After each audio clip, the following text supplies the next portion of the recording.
안녕하세요. 여러분의 삶이 눈부시게 빛나길 바라는 루나 펄스입니다. 오늘 소개해 드릴 책은 자식에게 기대던 시대에서 셀프 부양의 시대로 50부터는 노후 걱정 없이 살아야 한다입니다. 강창희, 고재량 지음, 펴낸 것은 포레스트 북스입니다. 기대 수명이 늘어나고 미래가 불안하고 물가가 계속 올라갈수록 노후에 대한 걱정은 더 커져갈 수밖에 없습니다. 어떻게 해야 노후 걱정을 크게 하지 않고 살아갈 수 있을지 이 책에서 그 궁금증을 하나하나 풀어나갈 수 있습니다. 저자는 총 6장에 걸쳐 노후 준비에 대한 내용을 아주 현실적인 방법으로 접근하며 자세히 안내하고 있습니다. 1장 저성장, 결핍의 시대가 오고 있다. 2장 자녀가 노후 대책이 될 수 있을까? 3장 가장 확실한 노후 대비는 평생 현역. 4장 100세 시대 자산관리 이것만은 기억하자. 5장 저금리 시대의 금융자산운용. 6장 재테크보다 더 중요한 3층 연금입니다. 당신의 노후를 책임질 사람은 당신뿐이다. 노후 설계 전문가 강창희 대표의 50부터는 노후 걱정 없이 살아야 한다 책의 내용 중에서 일부 소개해 드리겠습니다. 오늘도 책과 함께 편안한 시간 되시기 바랍니다.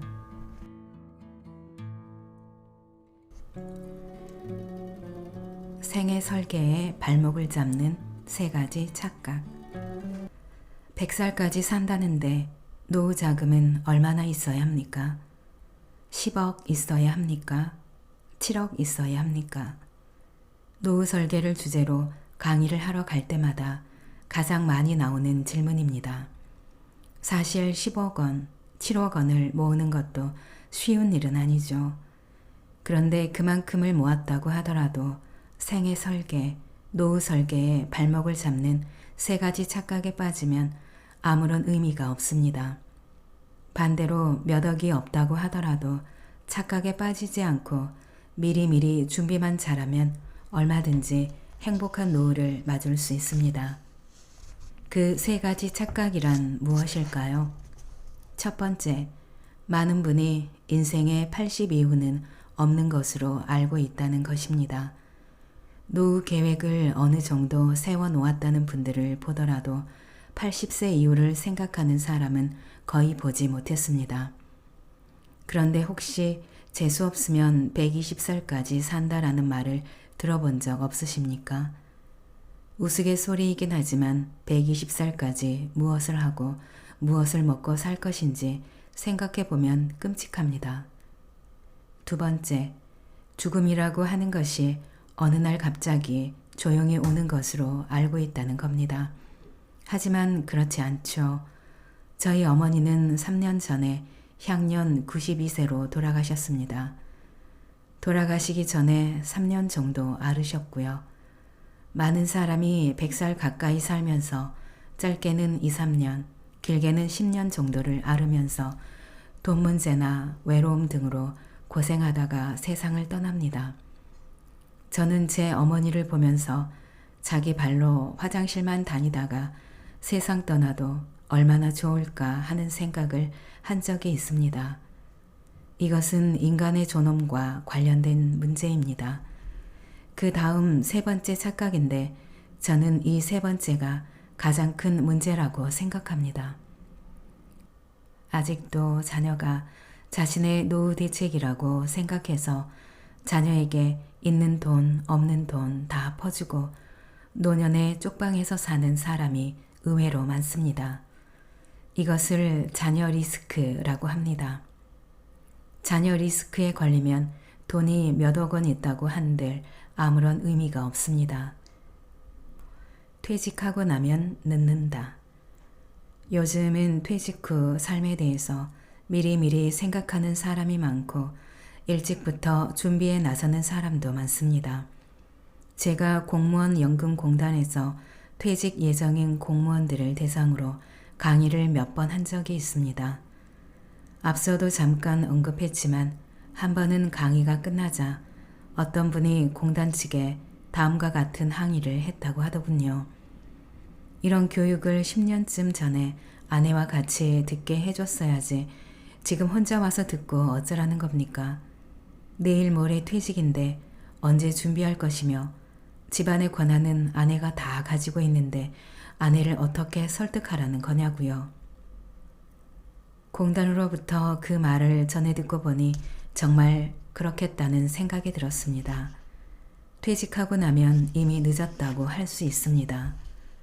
그때는 주어진 환경에 맞춰서 사는 방법밖에 없습니다. 퇴직하기 10년 또는 20년 전쯤부터 이런 문제를 생각해보고 부부가 같이 제대로 된 교육을 받아서 공통된 인식, 소신을 갖고 미리미리 준비를 해야만 하죠. 그래서 더 많은 분들께 제 강의 내용을 소개하고 싶어서 이렇게 책을 쓰기로 한 겁니다. 자녀 리스크를 아십니까? 요즘 자녀 리스크라는 말이 유행하고 있습니다. 귀엽기만 한 자녀가 위험하다니 무슨 말일까요? 몇억 원의 노후 자금을 준비해 두었다고 하더라도 자녀가 사업에 실패하거나 신용불량자가 되거나 이혼하거나 해서 손을 내밀면 안 도와줄 수 없는 것이 우리 사회의 정서입니다. 자녀에게 다 퍼주고 나이 든 부모는 단칸방에서 사는 거죠. 우리나라에서는 다 큰 자식이 부모한테 얹혀 사는 걸 캥거루라고 하죠. 우리나라에는 캥거루족이 얼마나 있을까요? 몇 년 전에 서울에서만 30에서 40대 캥거루족이 48만 5천 명이라는 자료를 본 일이 있는데 현재는 그보다 훨씬 더 많을 겁니다. 어쨌든 캥거루가 이 말을 들으면 화를 낼 거라고 합니다. 왜 그럴까요? 캥거루는 신통하게도 자기 새끼를 딱 1년만 보호하고 내보낸답니다. 그러나 사람은 끝이 없지 않습니까? 일본에서는 캥거루족을 패러사이트 싱글이라고 부르는데 기생충적 독신이라는 뜻입니다. 가족사회학자 야마다 마사히로 교수의 저서 패러사이트 싱글의 시대에 따르면 10여 년 전 이 저서를 집필할 당시 일본의 35세에서 44세 인구가 1895만 명인데 그 중에서 결혼을 하지 않고 부모에게 얹혀 사는 기생충적 독신이 295만 명이었다고 합니다. 부모님이 돌아가시면 이들에겐 어떤 일이 생길까요? 직업이 있으면 그나마 괜찮은데 없는 친구들이 더 많습니다. 부모의 사망 신고를 하지 않고 계속 몰래 연금을 타먹거나 아니면 극빈자로 전락합니다. 이를 반영하듯 일본의 노인들이 쓴 글을 읽어보면 내 연금으로 살고 있는 자식들이 내가 죽고 나면 어떻게 될 것인가 하고 걱정하는 내용이 많습니다. 영국에서는 키퍼스라고 부르는데 부모의 노후 자금을 갉아먹는 자녀들이라는 뜻입니다. 몇억 원을 노후 자금으로 가지고 있어도 자녀 리스크에 빠지면 아무 의미가 없다는 얘기입니다. 부양에 대한 의식구조 변화. 젊은 세대의 부모 부양에 대한 의식구조 또한 급격하게 바뀌고 있습니다. 부모 부양 책임이 누구에게 있는가에 대한 통계청 사회조사 결과에 따르면 가족에게 있다라는 대답이 2000년에는 71%를 차지했었는데 2018년에는 27%로 줄었습니다. 반면 국가 등 사회에 있다라는 대답은 같은 기간 20에서 54%로 늘었습니다. 부모 스스로 해결해야 한다라는 대답도 10에서 19%로 늘었습니다. 자녀 세대에게 부모를 부양할 만한 경제력이 있느냐 하는 것 또한 문제입니다. 저성장, 결핍의 시대를 반영한 취업난, 조기 퇴직 등으로 자녀들의 생활 형편이 어려워졌기 때문입니다. 부모 세대보다 자녀들 세대의 형편이 나아질 거라고 믿는 한국인의 비율이 30%도 안 된다는 통계청 사회조사 결과가 이것을 잘 말해줍니다. 그렇다고 정부가 복지 차원에서 은퇴 세대의 노후 생활비에 도움을 주기도 어렵습니다. 결국 야속하게 들릴지 모르지만 우리나라 부모 세대는 지금까지의 가족 의존형 복지 시대에서 본인들의 노후를 스스로 책임질 수밖에 없는 셀프 부양 시대로 바뀌고 있다는 점을 인정하고 그에 대한 준비를 서두를 수밖에 없습니다. 가장 확실한 노후 대비는 평생 현역. 평생 현역을 실천하는 사람들의 공통점. 저는 20년 가까이 노후 설계 교육 활동을 해오면서 평생 현역을 실천하는 사람들에게는 어떤 공통점이 있는지 살펴봤습니다. 첫 번째는 가장 큰 투자 엔진은 자신의 직업이라는 인식이 확고하다는 것이었습니다. 직장인은 자신의 능력, 즉 인적 자산의 대가로 월급을 받고 보너스를 받습니다. 그런데 특히 평생 현역을 실천하는 사람들은 지금 자기가 하고 있는 일이 그만큼의 수입을 발생시키는 금융자산이라고 생각합니다. 그래서 자기 자신이라고 하는 인적 자산에 끊임없이 투자해서 인류로 거듭나려고 노력합니다. 그것이 투자의 왕도라는 인식이 확고한 분들입니다.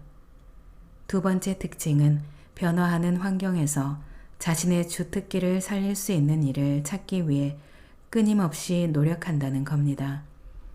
쑥스럽지만 다시 한번 제 경험을 이야기해 보겠습니다. 저는 1980년대에 일본에서 근무했고 귀국한 후에도 일본과 관련된 업무를 하면서 일본 전문가라는 말을 들었습니다. 그런데 1990년대가 되니까 일본이 장기 불황에 들어섰습니다. 그에 따라 일본과의 비즈니스가 확 줄어버렸습니다. 저와 같이 일본 전문가로 일하던 사람들이 할 일이 없어 회사를 그만두기 시작했습니다. 저는 그때 우연히 일본에서 금융과 관련된 여러 가지 제도나 관행 측면의 잘못된 점을 반성하는 서적이나 자료가 많이 나오고 있다는 걸 알게 됐습니다. 미국, 영국, 유럽 등 금융 선진국들의 제도와 비교해서 일본이 획기적인 개혁을 해야 한다는 조사 보고서들이었습니다. 1980년대까지만 해도 우리나라 금융제도는 일본 것을 수입해온 게 많았습니다. 그러니 일본의 문제는 우리나라의 문제라고도 할 수 있죠. 저는 이런 내용을 열심히 소개했습니다. 특히 일본에서와 마찬가지로 한국에서도 자산운용업이 중요해질 것이라는 주장을 담은 자료를 만들어 언론에 발표했습니다. 그러던 중 신설 자산운용사의 경영을 맡아 해보라는 제안을 받고 자산운용업계에 입문하게 됐습니다. 운용사의 CEO를 하면서 앞서 이야기한 투자교육, 노후 설계 교육을 시작했습니다. 그러던 중 2020년에 코로나 사태를 맞이했습니다. 강의나 세미나 활동이 순간적으로 사라져버렸어요. 바로 그때 유튜브를 만났습니다. 유튜브 영상을 찍어서 올려보니까 영상에 따라서는 조회수가 100만 회가 넘게 나오는 겁니다. 1년에 되면 강의를 200회 한다고 해도 1회에 평균 70명을 대상으로 한다면 1년에 1만 4천 명 정도밖에 들을 수 없습니다. 그런데 유튜브는 한 번에 몇백만 명도 들을 수 있습니다. 새로운 세상이 도래한 것입니다. 그렇게 개설한 유튜브 채널 트러스톤 TV 덕분에 유튜브 강의, 온라인 세미나를 할 기회가 크게 늘었습니다. 원래 하던 일이 줄어들어도 언택트 시대에 맞춰 새로운 콘텐츠를 제작하면 할 수 있는 일이 무궁무진하다는 걸 깨달은 겁니다. 세 번째 특징은 자신만의 브랜드를 만들어서 남들과 차별화하기 위해 노력하는 사람들이라는 겁니다. 자신이 전문직 종사자든 샐러리맨이든 수천 명 중에서 자기 자신을 확실히 드러내려고 노력하는 사람들이라는 거죠. 특히 회사원이라면 박 과장, 김 상무식으로 기억되기보다는 어느 분야의 전문가, 김 갑돌, 김 삼순으로 기억되도록 의식적으로 노력하는 사람들이었습니다. 네 번째 특징은 퇴직 후 재취업을 했을 경우 재취업한 회사의 입장에서 매사를 생각하는 것이 습관화되어 있다는 것입니다. 어디가 됐든 재취업을 했을 때는 그 회사의 입장을 고려해야 합니다. 특히 공공기관이나 대기업에서 퇴직한 후 중소기업에 재취업하는 사람의 경우에는 특별한 마음가짐이 필요합니다. 평생 현역을 실천하는 사람들은 우선 임금 수준이 전 직장에서보다 크게 낮아지는 것을 당연하게 생각합니다. 우리나라의 대부분 기업에서 30대까지의 종업원은 회사에 대한 공헌도보다 낮은 수준의 임금을 받는 경우가 보통입니다. 그러다가 40세 이후 관리직이 될 무렵부터 회사에 대한 공헌도 이상의 임금을 받게 됩니다. 젊은 시절에 적립해 두었던 부분을 찾아오는 시기라고도 할 수 있습니다. 따라서 재취업 후에는 이전과 똑같은 일을 해도 급여가 전 직장과 비교도 안 될 수준으로 낮아지는 게 보통인데 이런 상황에도 실망하지 않습니다. 자신의 가치가 낮아진 게 아니고 전 직장에서 받았던 지불 초과분을 못 받게 된 것일 뿐이라고 생각하니까요. 이분들은 재취업한 직장을 함부로 전 직장과 비교해서 비하해 말하는 것도 조심합니다. 큰 조직에서 근무하다가 중소기업에 재취업하게 되면 그 회사의 시스템이나 시설이 크게 뒤떨어져 있음을 발견하게 될 수도 있습니다. 또한 큰 조직에서는 자기가 맡은 일만 열심히 하면 되는데 여기에서는 심한 경우 화장실 청소에 이르기까지 이런저런 일을 해야 하는 경우도 생깁니다. 또 한 가지는 사소한 비용이라도 꼭 필요한 것인지 따져보고 지출하는 습관을 갖는다는 것입니다. 최근 들어 소유와 경영이 분리된 대기업보다 가족 경영 기업의 우위성이 주목을 받고 있는데 가장 큰 이유는 가족 경영 기업의 오너들은 회사 돈을 자기 돈처럼 생각하기 때문입니다. 인간은 남의 돈을 쓸 때는 자기 돈을 쓸 때처럼 아끼지 못합니다. 공공기관이나 대기업에서 각종 비용 지출에 낭비가 많은 이유가 바로 이것입니다. 정년 후 재취업을 하게 되는 중소 영세기업은 대부분 가족 경영 기업일 것입니다. 이들 회사의 오너 또는 사장은 회사 돈을 자기 돈처럼 생각합니다. 따라서 대기업에서는 당연하게 지불되는 경비까지도 아끼는 경향이 있습니다. 큰 조직에서 근무하다가 재취업해서 오래 근무하는 사람들은 특히 이런 점을 명심하는 분들입니다. 물정 모르고 낭비한다는 말을 듣지 않도록 항상 조심하는 겁니다.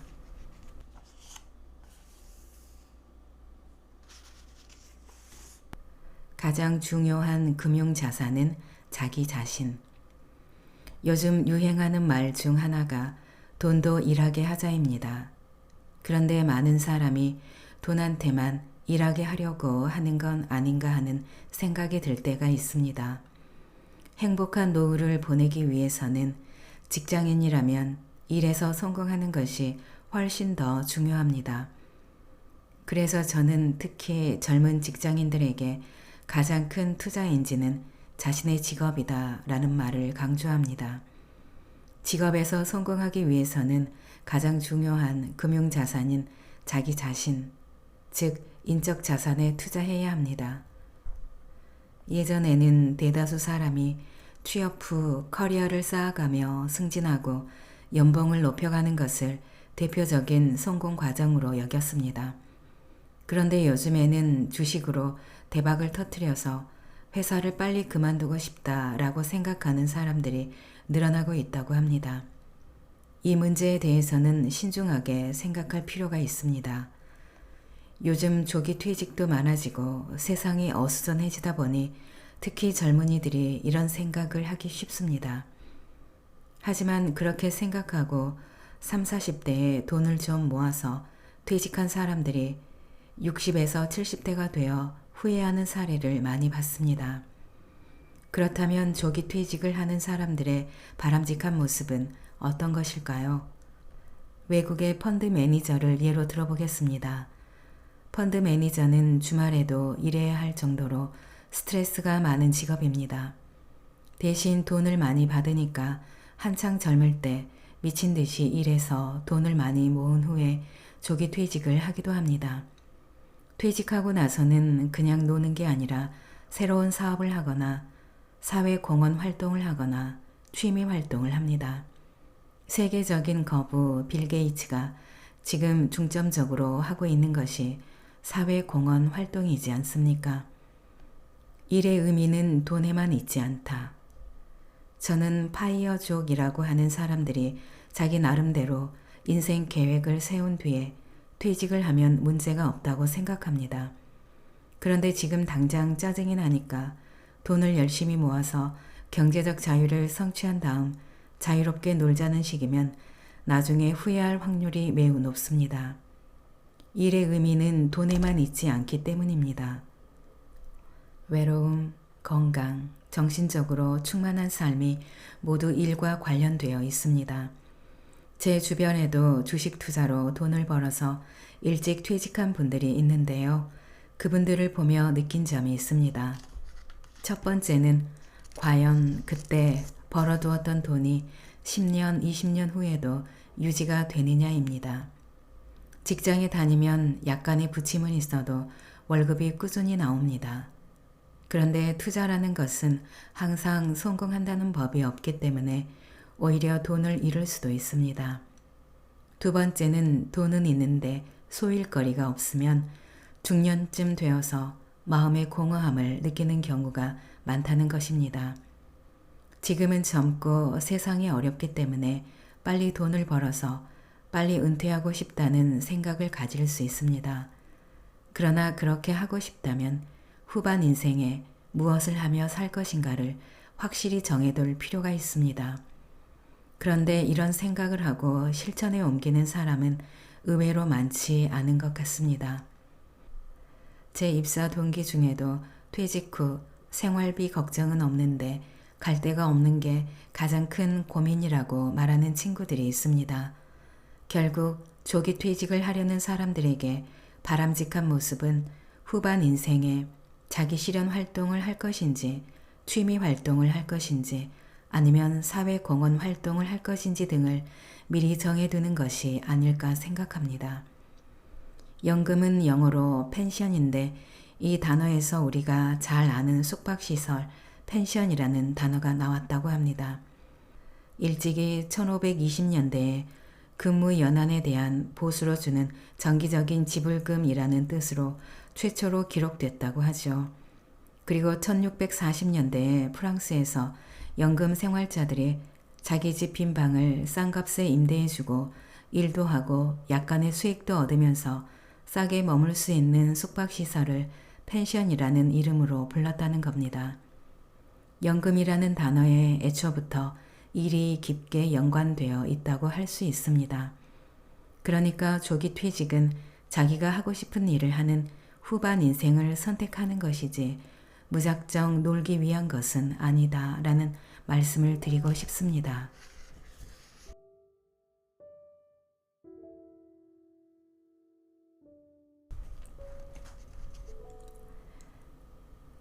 생애 설계에 발목을 잡는 3가지 착각. 100살까지 산다는데 노후 자금은 얼마나 있어야 합니까? 10억 있어야 합니까? 7억 있어야 합니까? 노후 설계를 주제로 강의를 하러 갈 때마다 가장 많이 나오는 질문입니다. 사실 10억 원, 7억 원을 모으는 것도 쉬운 일은 아니죠. 그런데 그만큼을 모았다고 하더라도 생애 설계, 노후 설계에 발목을 잡는 3가지 착각에 빠지면 아무런 의미가 없습니다. 반대로 몇 억이 없다고 하더라도 착각에 빠지지 않고 미리미리 준비만 잘하면 얼마든지 행복한 노후를 맞을 수 있습니다. 그 3가지 착각이란 무엇일까요? 첫 번째, 많은 분이 인생의 80 이후는 없는 것으로 알고 있다는 것입니다. 노후 계획을 어느 정도 세워놓았다는 분들을 보더라도 80세 이후를 생각하는 사람은 거의 보지 못했습니다. 그런데 혹시 재수 없으면 120살까지 산다라는 말을 들어본 적 없으십니까? 우스갯소리이긴 하지만 120살까지 무엇을 하고 무엇을 먹고 살 것인지 생각해 보면 끔찍합니다. 두 번째, 죽음이라고 하는 것이 어느 날 갑자기 조용히 오는 것으로 알고 있다는 겁니다. 하지만 그렇지 않죠.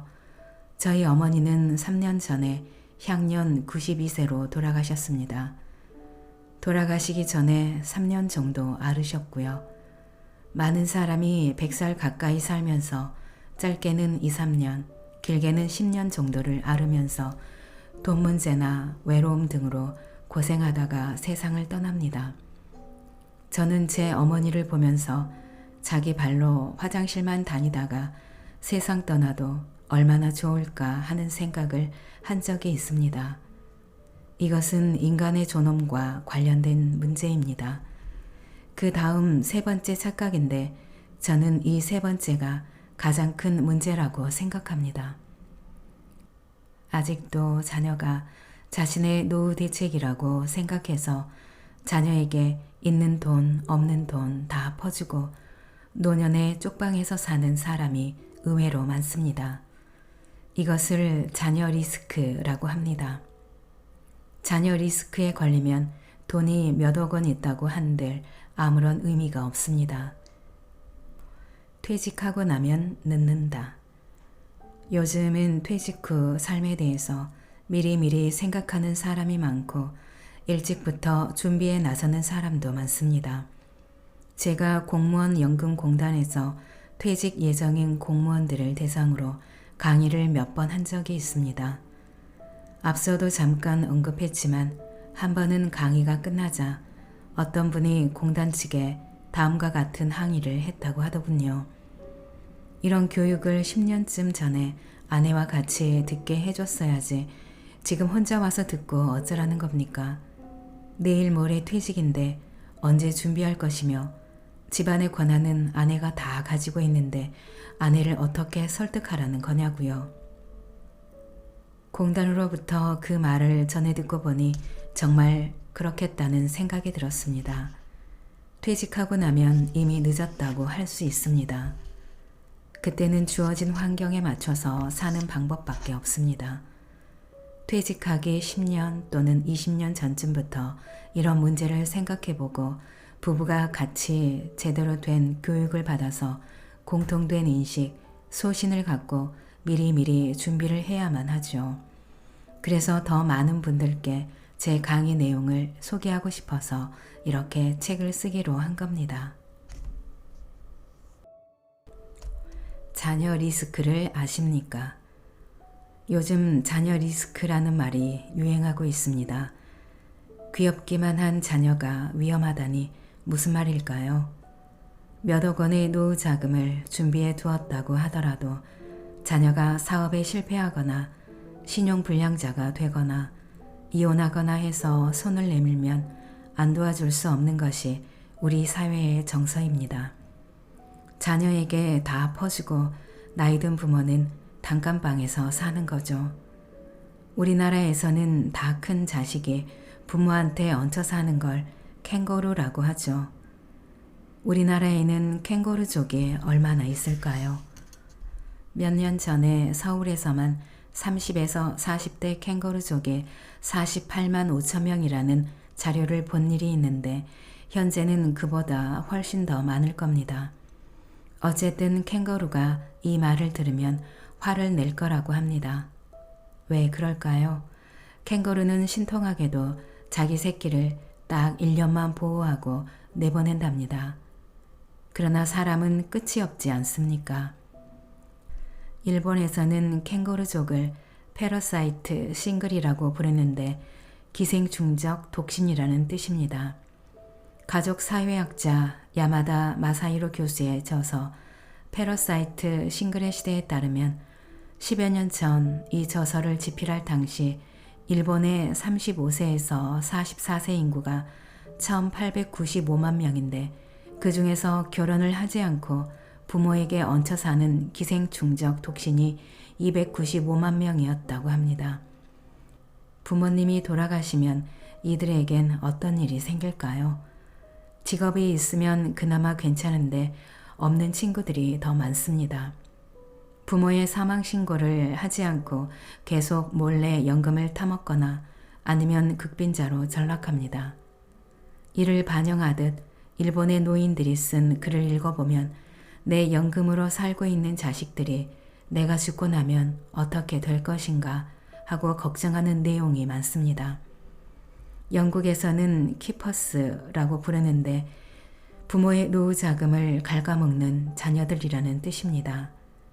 몇억 원을 노후 자금으로 가지고 있어도 자녀 리스크에 빠지면 아무 의미가 없다는 얘기입니다.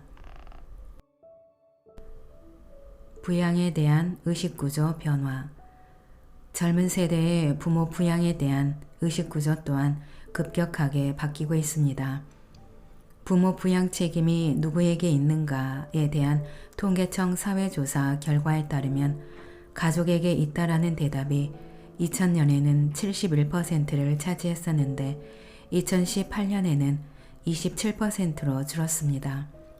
반면 국가 등 사회에 있다라는 대답은 같은 기간 20에서 54%로 늘었습니다. 부모 스스로 해결해야 한다라는 대답도 10에서 19%로 늘었습니다. 자녀 세대에게 부모를 부양할 만한 경제력이 있느냐 하는 것 또한 문제입니다. 저성장, 결핍의 시대를 반영한 취업난, 조기 퇴직 등으로 자녀들의 생활 형편이 어려워졌기 때문입니다. 부모 세대보다 자녀들 세대의 형편이 나아질 거라고 믿는 한국인의 비율이 30%도 안 된다는 통계청 사회조사 결과가 이것을 잘 말해줍니다. 그렇다고 정부가 복지 차원에서 은퇴 세대의 노후 생활비에 도움을 주기도 어렵습니다. 결국 야속하게 들릴지 모르지만 우리나라 부모 세대는 지금까지의 가족 의존형 복지 시대에서 본인들의 노후를 스스로 책임질 수밖에 없는 셀프 부양 시대로 바뀌고 있다는 점을 인정하고 그에 대한 준비를 서두를 수밖에 없습니다. 가장 확실한 노후 대비는 평생 현역. 평생 현역을 실천하는 사람들의 공통점. 저는 20년 가까이 노후 설계 교육 활동을 해오면서 평생 현역을 실천하는 사람들에게는 어떤 공통점이 있는지 살펴봤습니다.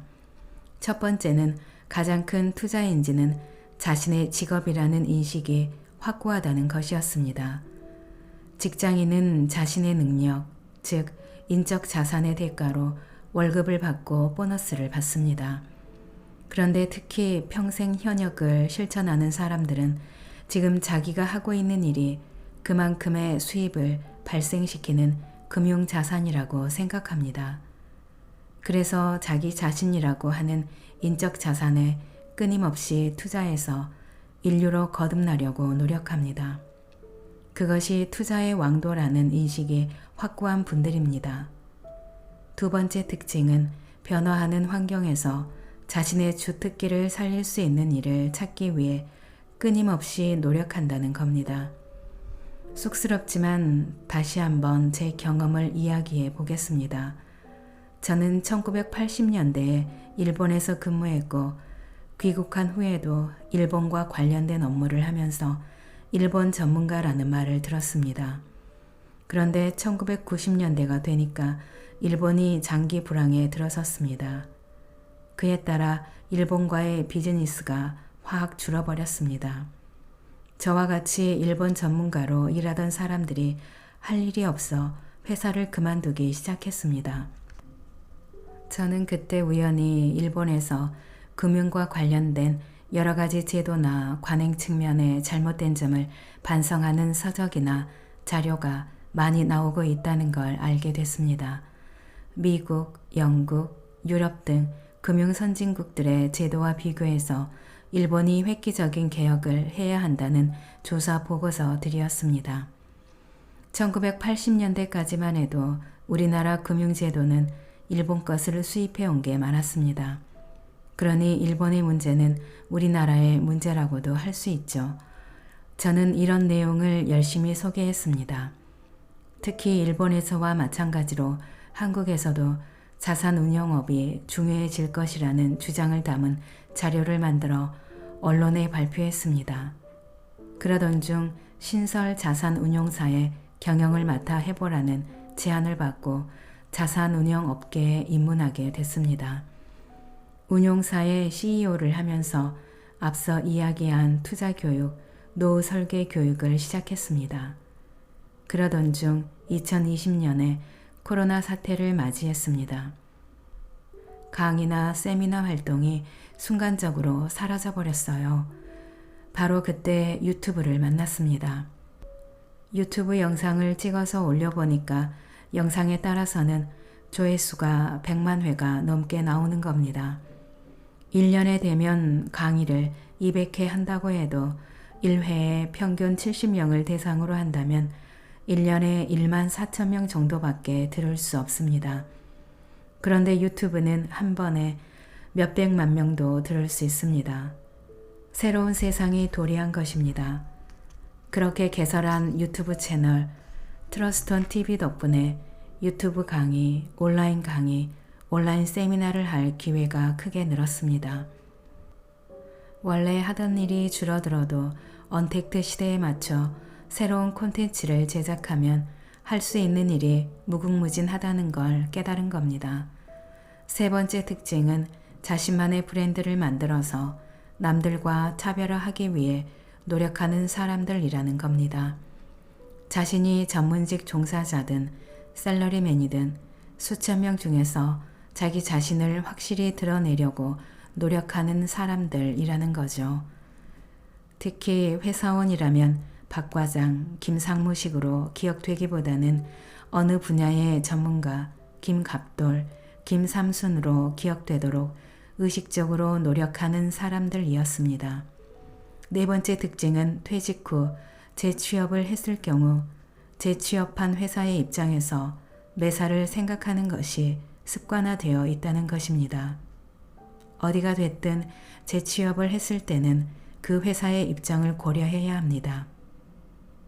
특히 공공기관이나 대기업에서 퇴직한 후 중소기업에 재취업하는 사람의 경우에는 특별한 마음가짐이 필요합니다. 평생 현역을 실천하는 사람들은 우선 임금 수준이 전 직장에서보다 크게 낮아지는 것을 당연하게 생각합니다.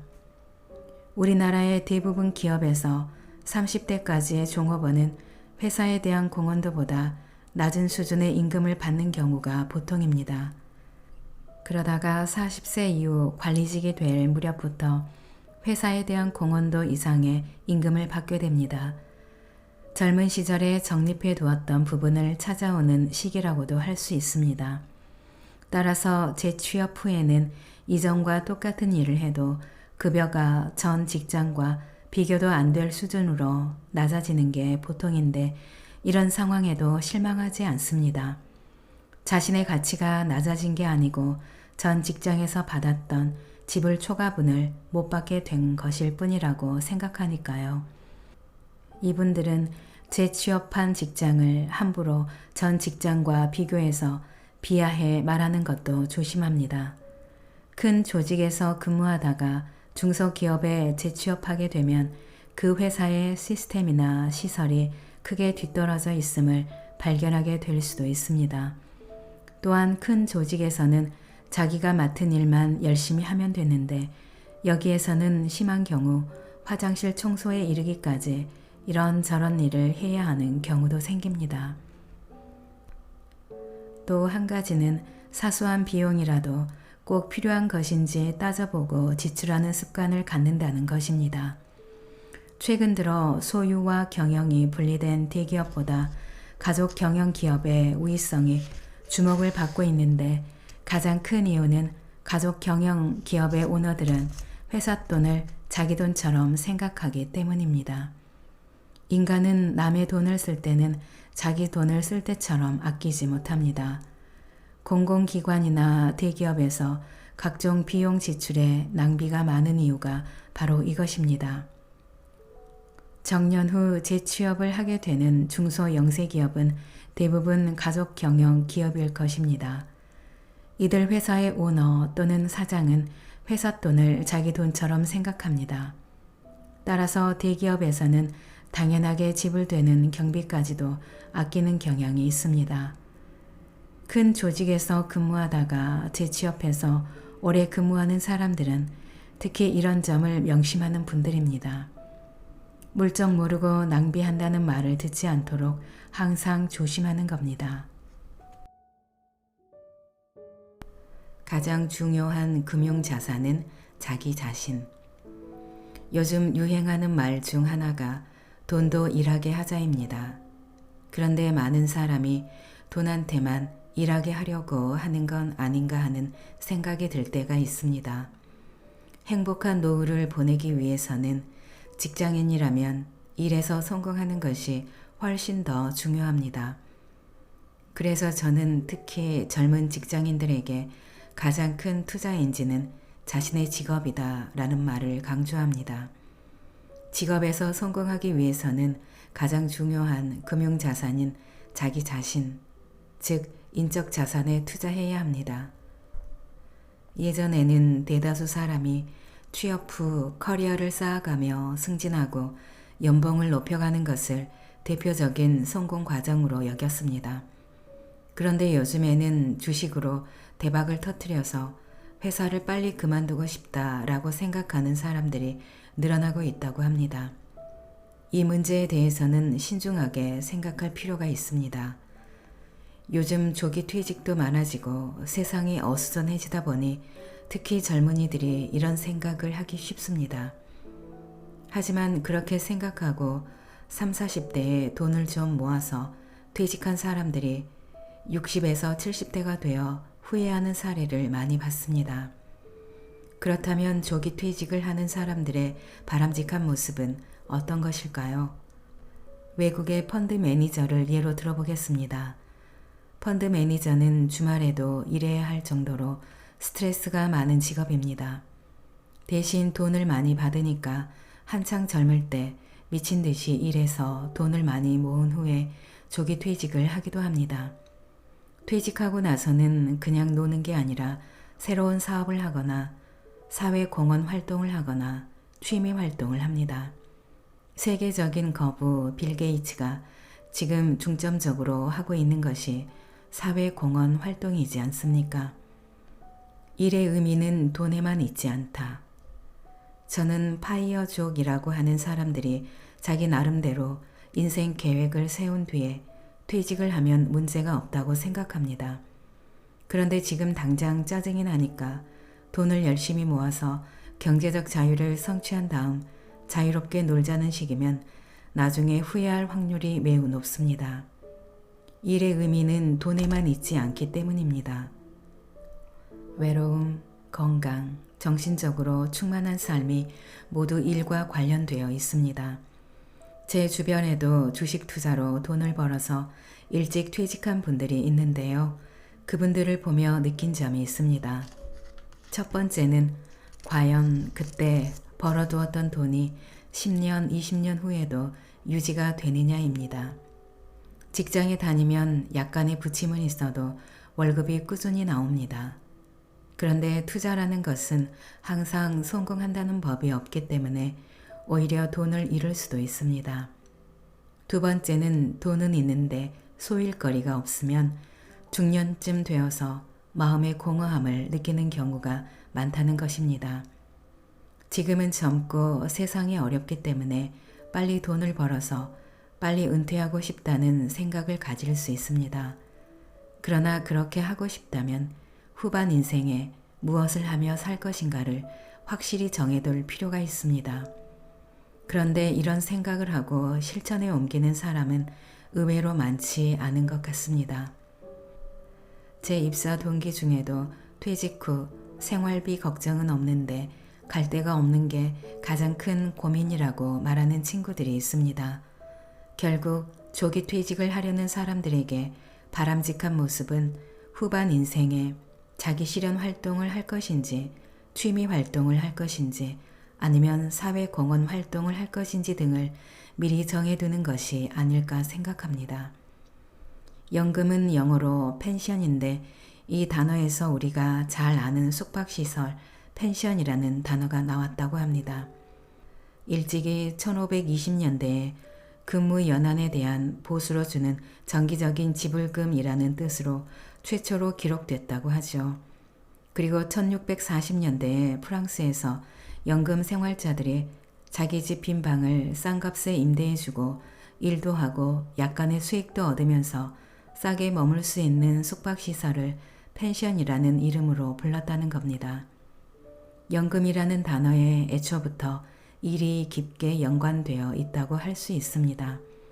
그러니까 조기 퇴직은 자기가 하고 싶은 일을 하는 후반 인생을 선택하는 것이지 무작정 놀기 위한 것은 아니다 라는 말씀을 드리고 싶습니다.